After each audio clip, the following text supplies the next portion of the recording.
Well, been a good month for Big Finish. Oh, we have a video. Fine, I will. It's probably a terrible video, but we'll listen to. We'll watch it here. Let me download it now. Right. Oh no, this is a 7-minute recording set. Wow.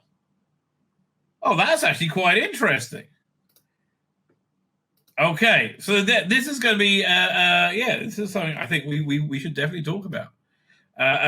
Fascinating. That's a really good feature that they have on. So let's talk about this release because it was freaking excellent, right? It was absolutely excellent, and I finally worked out why the Big Finish first, second, and third Doctor ranges are all knocking it out of the park right now. Where they're 4th, 5th, 6th, 7th, 8th, 9th, 10th. 11th, 12th, and I assume the 13th Doctor ranges are just agonizing shit, right?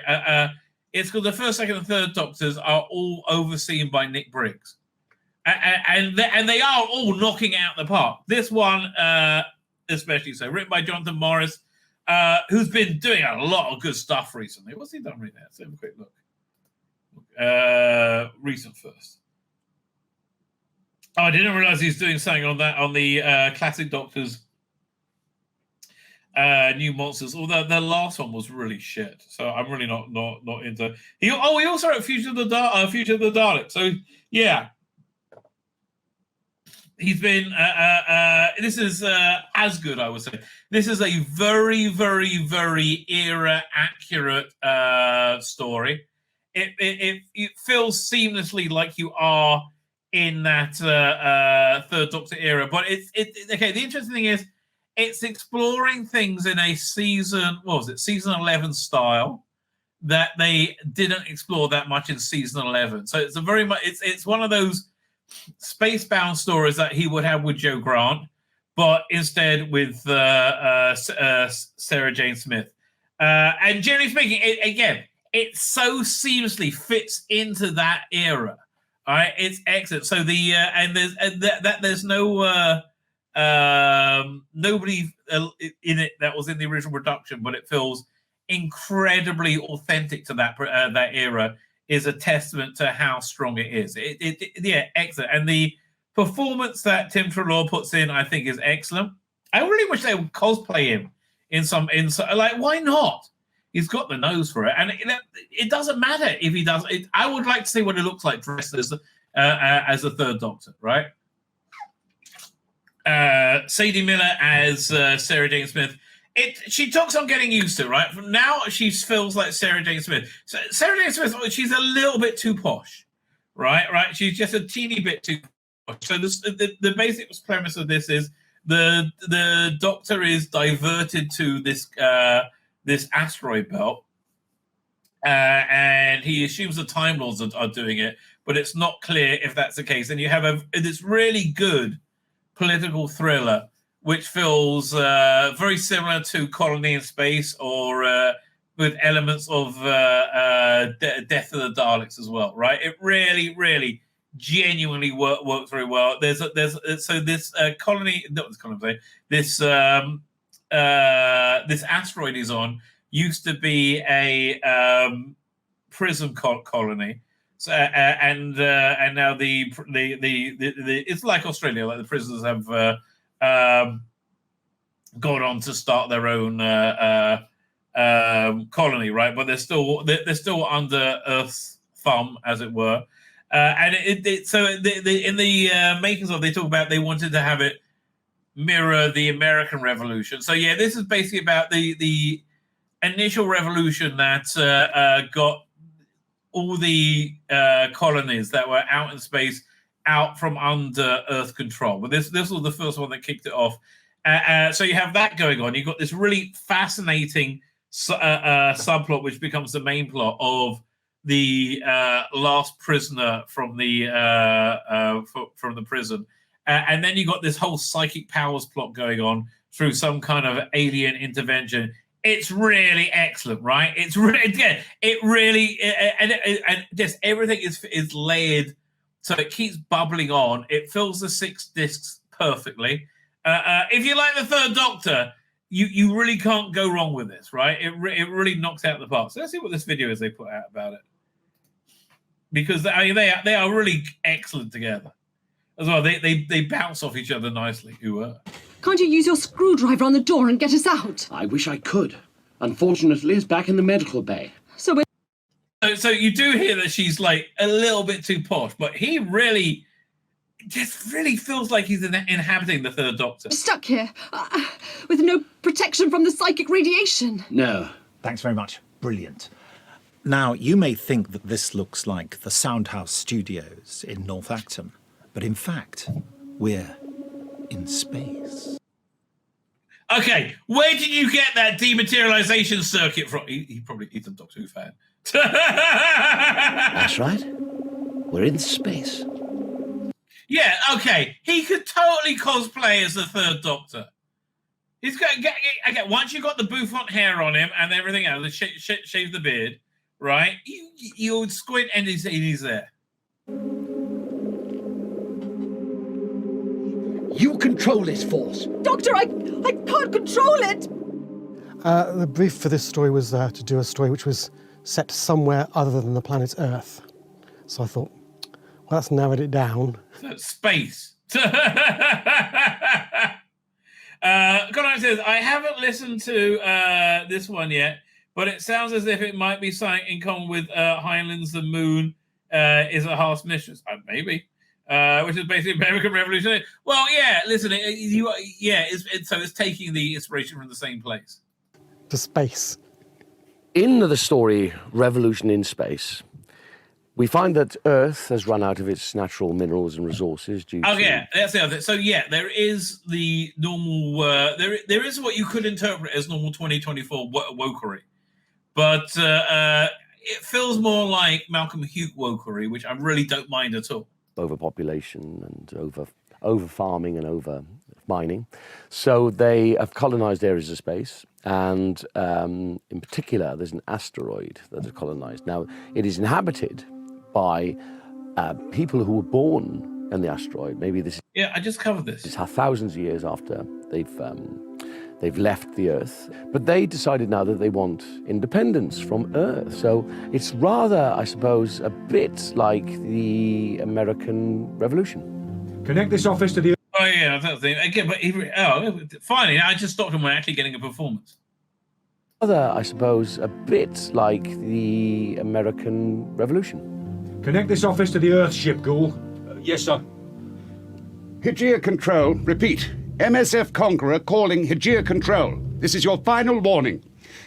I thought they were all in, like, their own booths. If you do not respond in 1 minute, we will assume Hygieia is under hostile control and take offensive action. Wanting their own autonomy. Let's get to...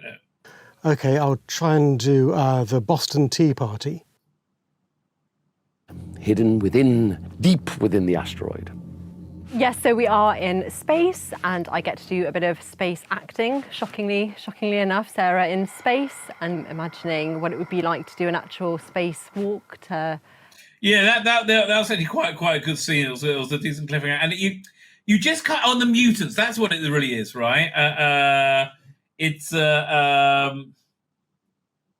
really... I kind of imagine them wearing the same kind of space helmets, as spacesuits as the mutants. So wait, this is Brexit space. No, it's they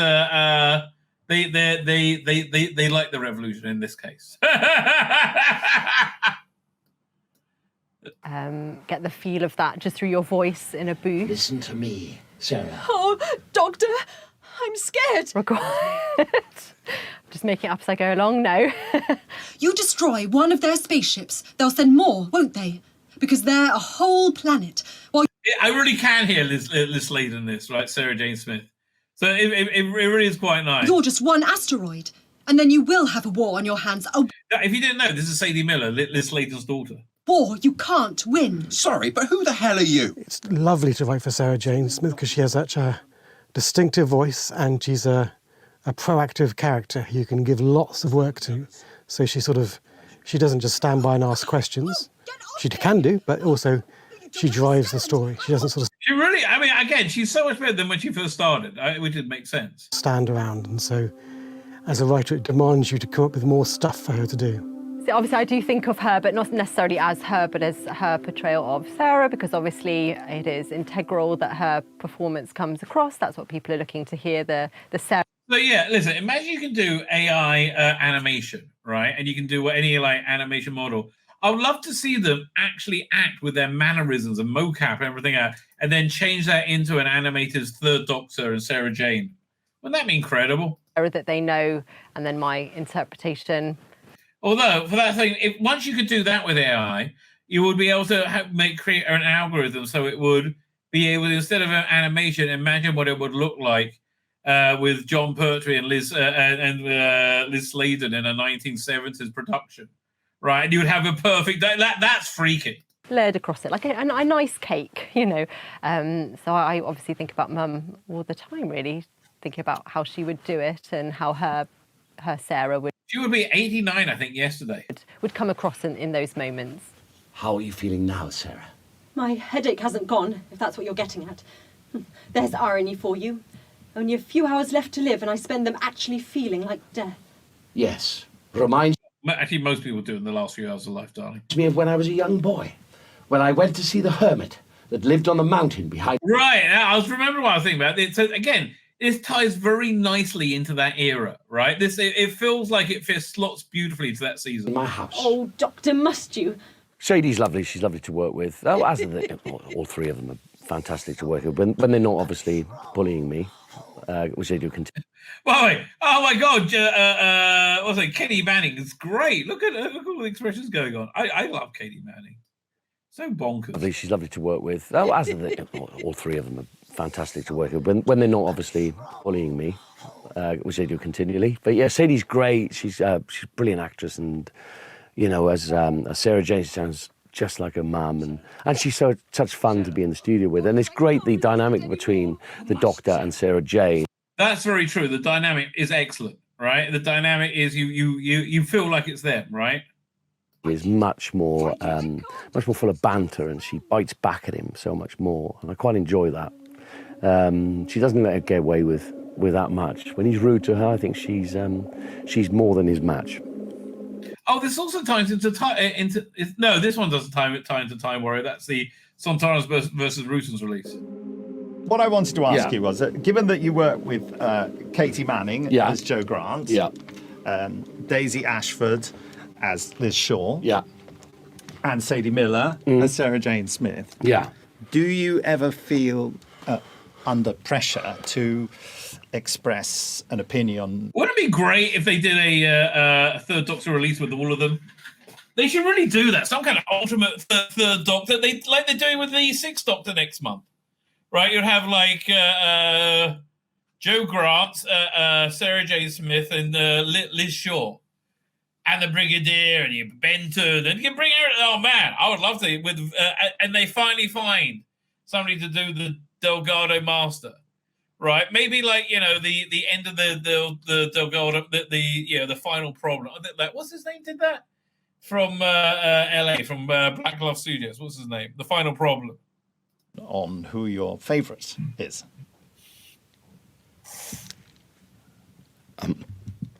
My favourite? Feeling the pressure? No.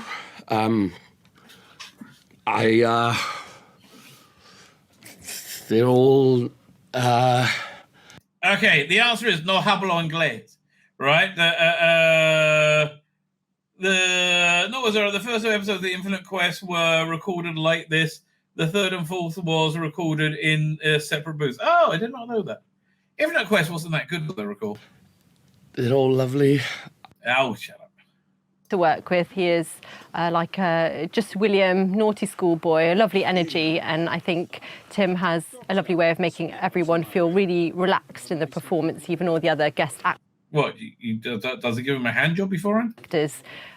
People may be a bit nervous. You get in the booth with Tim and you know that it's going to be a fun time. Get in the booth with Tim and you know it's going to be fun. Well, we know that. And I think it really adds to the chemistry of the story. I think Tim and I know each other a bit more now, so I think we have a good chemistry as the Doctor and Sarah. Nice teasing energy, which I. Okay, now it's weird because it's her voice, but she sounds like her mother, but doesn't look like her mother. I close my eyes, it sounds like Liz. If I open it. It's what's going on. I think is quite reminiscent of Pertwee and my mum at that time. So here's my confession about the Third Doctor. When I was a young fan and John Pertwee, it was announced, decided to leave Doctor Who, and the headlines were, John Pertwee, I can't stand the Daleks, quits. I fell out of love with him because I thought, how can Doctor Who not like the Daleks? They're my favourite things. And so for years, I was a bit sort of iffy about them. Well, we all have that kind of fan experience, I think, at some point. The Third Doctor. But coming back to it and directing these Third Doctor adventures and having Tim play... And I'm telling you, everything he's touching is the stuff that's really working in Big Finish right now. The Doctor made me go back to watch them all again, and now I watch them all the time. I know that's a really sad confession, but I do. I watch the Third Doctor adventures all the time, and I love... I've been on a real Fourth Doctor kick for a while. Of what they all did, and John Pertwee was brilliant. So it's such a joy to try to bring that era back to life in these adventures and to make them some of the most popular things we do at Big Finish. That's interesting. That is one of the most popular things they do. That's really fascinating. This is Nick Briggs. Yeah, so generally speaking, I think these things are recommends, right? I think it's a recommend. My name's Tzvi Lebetkin, the Rabbi from another planet. Please like, share, and subscribe, and ring that little bell. Ring the little bell so you're notified when new videos drop.